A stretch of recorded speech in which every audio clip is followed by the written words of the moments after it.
Hey guys, just wanted to do a little update today. Whenever I find out something good and useful, I'm happy to share it with you. And today we're going to talk about hardware. Now you'll recognize both of these guys from the how-to video.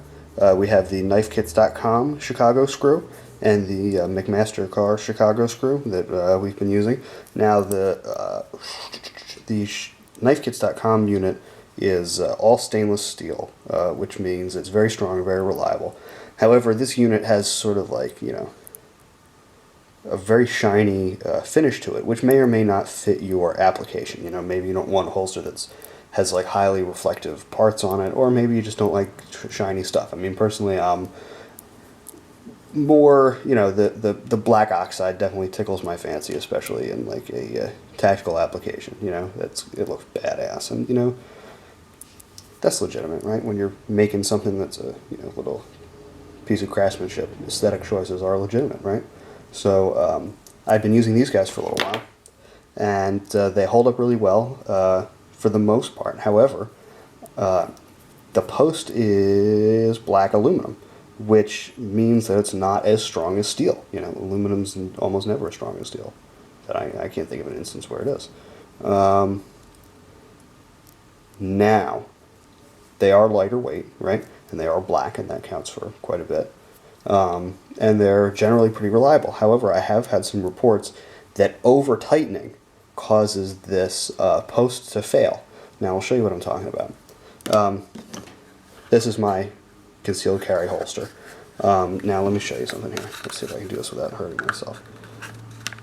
Here we have the aluminum binding post. I'm going to get the screwdriver in here, and I'm going to apply a torque to it. Now you can see that the holster is moving a lot, so we can't really, it's really hard to induce a failure from tension, or abuse on this. I've stood on this and I've been prying with it on the screwdriver. This is like the third take of the video, so you didn't see the prying I did before. But it's really hard to get these to just fail out of the blue. However, it doesn't take much with a screwdriver to over tighten them. And then you've blown out the hardware. Now, that's not to say that these are weak or a liability. That's just to say that you can't over-tighten them. I mean, I know a lot of stuff. I used to be an auto mechanic, and I know that there are a lot of really critical components that have this same kind of relationship, where you're putting a steel screw or bolt into an aluminum housing, and it's critical to the operation of something, but it's typically only going to fail if you really crank it down and over-tighten it. However, I'm not really satisfied with that, and I'm always looking, just to put this out there for those of you who have holsters that I've made with these aluminum posts, do not panic.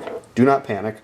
They're not going to just, spontaneously fail on you. Just don't abuse them with the screwdriver. And in the event that you do bust one somehow, we're happy to replace them with these completely stainless steel black oxide coated screws and binding posts. We're upgrading the hardware. All future holsters, as of today, are going to be shipped with this, and we recommend them.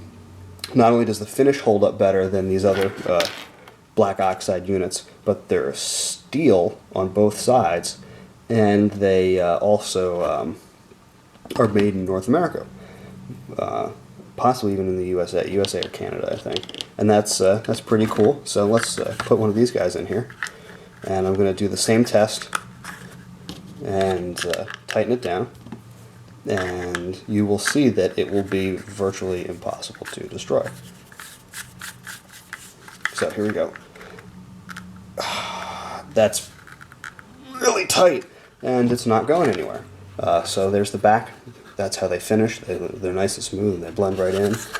And in the front, I think they look very stylish and industrial, and the finish is high quality. The unit itself is very strong, and if you go over to chicagoscrews.com, you can buy them for $25 for 100. That's 100 pairs, male and female, the shipping's really fast, and I think I ordered them over the weekend and they showed up yesterday or something. So I'm going to be going with these. They are a little heavier because they're steel, but they're durable, reliable. You want to? They don't have a part number listed on the website, but you want to order the quarter-inch blind ones. And blind refers to the this dimension here, the depth dimension. So you want the quarter-inch blinds, and over at chicagoscrews.com. So anyway, we're always looking forward to improving things, and when we do improve them, we're not interested in keeping it for ourselves as our little secret. It's now common knowledge, and you can go get yourself some, use them in your projects, and in the event that you are, you're welcome to upgrade your own units, and in the event that something does, the unlikely event that something fails on your holster, we're more than happy to upgrade your hardware. And if that's that. So we'll keep you up to date on any new developments, and thanks for watching.